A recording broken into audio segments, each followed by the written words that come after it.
Hello बच्चों, आज फिर वेलकम है आपका ऑर्गेनिक केमिस्ट्री के चैप्टर में। आपको पता है हम चौथा चैप्टर कर रहे हैं, लास्ट चैप्टर है ऑर्गेनिक केमिस्ट्री का।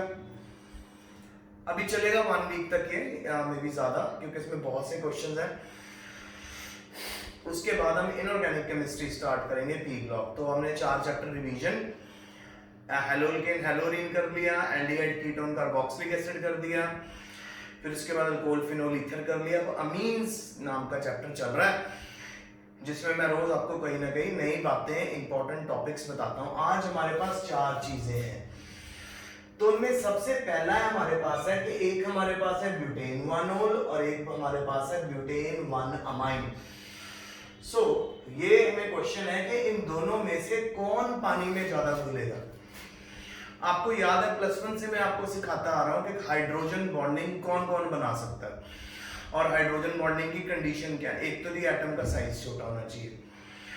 दूसरी कंडीशन मैंने आपको बताई है कि हाइड्रोजन बॉन्डिंग के लिए इलेक्ट्रोनेगेटिविटी एटम की बहुत ज्यादा होना चाहिए। तो पूरे पीरियोडिक टेबल में यूजुअली 3 ऐसे एटम हैं जो हाइड्रोजन बॉन्डिंग बनाते हैं, ऑक्सीजन, नाइट्रोजन एंड फ्लोरीन। और अगर हम इनका इलेक्ट्रोनेगेटिविटी देखें, सबसे ज्यादा फ्लोरीन की है, सेकंड नंबर में ऑक्सीजन की है, थर्ड नंबर पे जाके नाइट्रोजन आता है। सो बेटा, जितना ज्यादा स्ट्रॉन्ग इलेक्ट्रोनेगेटिविटी होती है किसी एटम की, उतने स्ट्रॉन्ग वो हाइड्रोजन बॉन्ड्स बना पाता है। और जितने स्ट्रॉन्ग हाइड्रोजन बॉन्ड बनेंगे कि उसकी कैपेबिलिटी होगी हाइड्रोजन बॉन्ड बनाने की, वो वाटर के अंदर उतना ही डिसॉल्व जल्दी होगा। तो आपके सामने 2 ऑप्शन है, एक हमारे पास है ब्यूटेन 1 और एक हमारे पास है ब्यूटेन 1 अमीन। तो अब ये इसका फॉर्मूला बनाए ब्यूटेन 1 का, CH3 CH2 CH2 और OH। ये हमारा आ गया ब्यूटेन 1। एक हमारे पास ब्यूटेन 1 अमीन है, तो ब्यूटेन 1 अमीन होता है जी CH3 CH2 CH2 CH2 NH2। तो ये आ गया ब्यूटेन 1 अमीन। अब आपके ब्यूटेन 1 और ब्यूटेन 1 अमीन के अंदर आप नोटिस करो ध्यान से, इसके अंदर हमारे पास फंक्शनल ग्रुप है OH अल्कोहल, उसके अंदर हमारे पास फंक्शनल ग्रुप है NH2।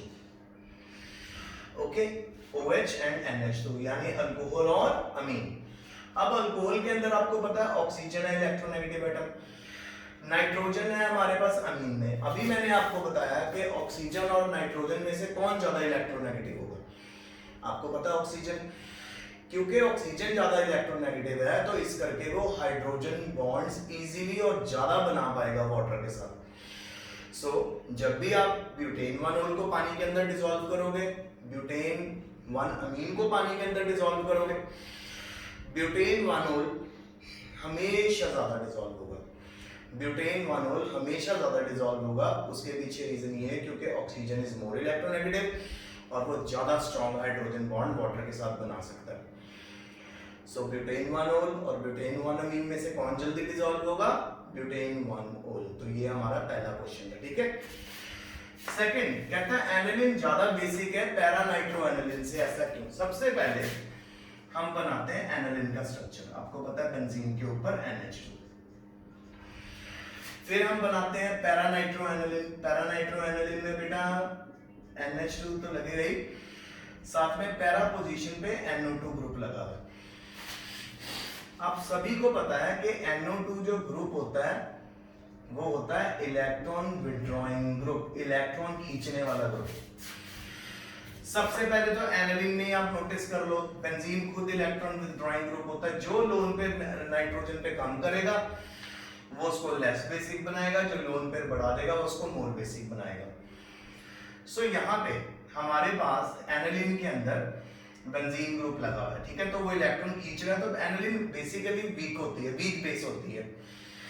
पर एनिलीन से भी वीक बेस हो जाएगा अगर हम उसके अंदर लगा देंगे NO2 group, electron withdrawing group. कौन सी पोजीशन पे लगा है? पैरा पोजीशन पे।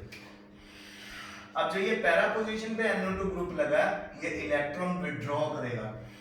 जब ये इलेक्ट्रॉन और पावर के साथ खींचेगा तो लोन पेयर तो अवेलेबल होगा ही नहीं डोनेशन के लिए। इस करके हमेशा para nitro aniline less basic होता है एज कंपेयर टू एनिलिन।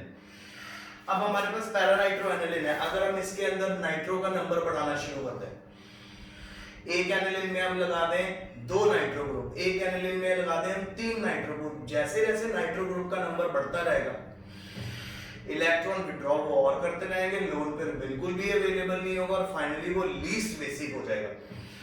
अगर आपके पास ऑप्शन हो पैरानाइट्रोफिनोल, पैरानाइट्रो एनिलीन, फिर आपके पास हो ऑर्थोनाइट्रो एनिलीन, मेटानाइट्रो एनिलीन, इनमें से कौन ज्यादा बेसिक होगा? तो बेटा पैरा में यहाँ पे NO2 लगा है, मेटा में यहाँ NO2 लगेगा, ऑर्थो में यहाँ NO2 लगेगा। जितना ज्यादा NO2 पास आता रहेगा उतना वो इलेक्ट्रॉन खींचता रहेगा और नाइट्रोजन के ऊपर से लोन पेयर खींचता रहेगा और उसकी बेसिसिटी कम करता रहेगा। सो अगर हमें ऑप्शन हो पैरा, मेटा, ऑर्थो, तो हमारा आंसर होगा सबसे ज्यादा बेसिक होगा पैरा, सेकंड नंबर पे होगा मेटा, थर्ड नंबर पे होगा ऑर्थो। क्लियर है? फिर आपके पास एक ऐसी भी ऑप्शन आ सकती है कि नाइट्रो ग्रुप्स का नंबर इंक्रीज हो रहा है, एक एनिलीन में 1 नाइट्रो लगा है, एक में 2 लगा है, एक में 3 लगा है, तो कौन सबसे ज्यादा बेसिक होगा? ऑब्वियसली जिसमें कम नाइट्रो ग्रुप लगे हैं, तो जिसमें 1 लगा वो मोर बेसिक, जिसमें 2 लगा वो उससे कम बेसिक, और जिसमें 3 नाइट्रो ग्रुप लगे वो सबसे कम बेसिक। ओके, फिर हमें एक बेटा हॉफमैन ब्रोमाइड रिएक्शन दी हुई है, उसमें बोला गया कि किस तरह से आप एनिलीन बना सकते हो। तो आपने सबसे पहले बेंजामाइड लेना है, बेंजामाइड का फॉर्मूला होता है CONH2, तो ये है हमारा बेंजामाइड, और बेंजामाइड को आपने ट्रीट करना है 4KOH के साथ, और साथ में आपने लेने हैं Br2 का मॉलिक्यूल लेना है, और 2Br लेना है। लेट मी चेक, 4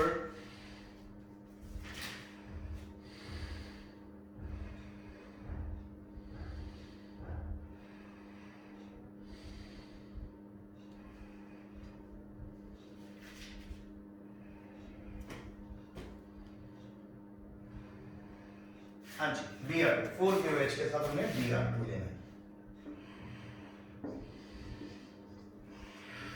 ओके, अब समझिए इसको। सबसे पहले 2 Br के साथ 2 पोटेशियम निकाल दो, 2kBr निकल गए, और यहां पे हमारे पास टोटल OH कितने हैं? अगर आप ध्यान से नोटिस करो कि हमारे पास यहाँ पे 4 OH है। ओके, 4 OH में से आपने 2 पोटेशियम और 3 ऑक्सीजन और 1 कार्बन को निकालना है, तो K2CO3 निकलेगा, पीछे बचेगा NH2, वो यहाँ के लग जाएगा, बाकी जो 2 हमारे पास OH बचे वो 2 वाटर बनाएंगे। तो सबसे पहले आप बनाइए बेंजीन, और ये CO तो निकल जाएगा, तो इस करके साथ में लगा दीजिए NH2। एनिलीन रेडी हो गया, आपको बोला 2 Br 2 पोटेशियम के साथ निकलेंगे, 2kBr, फिर उसके बाद हमारे पास निकलेंगे K2CO3 और साथ में 2H2। तो मेथड क्या था? एनिलीन बनाना था हॉफमैन ब्रोमाइड रिएक्शन में, इसमें हमें बेंजामाइड लेना पड़ता है, बेंजीन पे CONH2, उसको 4KOH और Br2 से ट्रीट करना, पहले तो 2kBr निकाल देना, 2 वाटर निकाल देना, और ये जो CO ग्रुप है ये K2CO3 की फॉर्म में बाहर आ जाएगा और एनिलीन बन जाएगी। अब अगला क्वेश्चन है हमारे पास आज का लास्ट का, कि एनिलीन वीकर बेस क्यों है मिथाइलअमीन से? अगर हम एनिलीन का स्ट्रक्चर बनाएं बेंजीन पे NH2, और हम मिथाइलअमीन का स्ट्रक्चर बनाएं CH3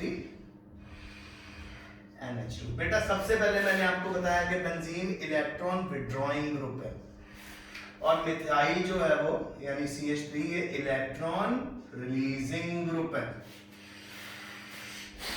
सो इलेक्ट्रॉन रिलीजिंग ग्रुप क्या करता है जी? इलेक्ट्रॉन इंक्रीज करेगा नाइट्रोजन पे, उसका लोन पेयर मोर अवेलेबल होगा डोनेशन के लिए, तो मोर बेसिक। और अगर हम बेंजीन की बात करें तो इलेक्ट्रॉन खींच रहा है, इलेक्ट्रॉन विड्रॉ कर रहा है, तो लेस बेसिक। अब एक रिवीजन दे देते हैं आपको।